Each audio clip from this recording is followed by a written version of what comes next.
ఇప్పుడు FDC chairman Dil Raju గారు ఈ విషయంలో ఎటువంటి పాత్ర పోషిస్తున్నారు? ఆయన ఏం మాట్లాడారు? దిల్ రాజు గారు అటు ప్రభుత్వ పరంగా ఉన్నారు, ఇటు సినిమా లాస్ట్ టైం ఆయనకు అన్నీ తెలుసు. లాస్ట్ టైం వారి సమక్షంలో 30% పెరిగింది.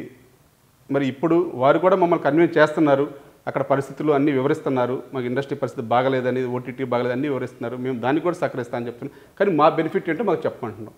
ఆ బెనిఫిట్ ఫిగర్ చెప్తే, ఆ ఫిగర్లో కనుక మేము ఒప్పుకుంటే కనుక వెంటనే ఆ సమస్య పరిష్కారం అయిపోయినట్టే.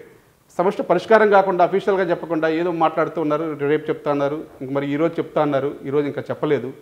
నాకు ఇప్పుడే మాకు భర్త గారు చెప్తా అని చెప్పారు. అట్లా నోటి మాట కాస్త నేను అఫీషియల్గా పంపించమని చెప్పాము. చెప్తే నేను పబ్లిక్ కూడా చెప్పడానికి, ఇప్పుడు నోటి మాట అఫీషియల్గా మాట్లాడిందే చెప్పలేదు అంటున్నారు. మరి రేపు పొద్దున మళ్ళీ నాకేదో ఫోన్లో చెప్పి రేపు చెప్పలేదంటే మళ్ళీ నేను అది బయటకు చెప్పలేను. కాబట్టి మీకు అఫీషియల్గా మీరు పంపించండి సార్, పంపిస్తే మేము వెంటనే మీటింగ్ పెట్టి మాట్లాడతామని చెప్పి ఇప్పుడే జస్ట్ మీకు ఇంటర్వ్యూకి వచ్చే ముందుగా 5 నిమిషాల ముందు మాకు ఫోన్ చేశారు. అది మేము అఫీషియల్గా మాకు లెటర్ ద్వారా పంపించండి, మేము ఇమీడియట్లీగా మాట్లాడతామని చెప్పాం.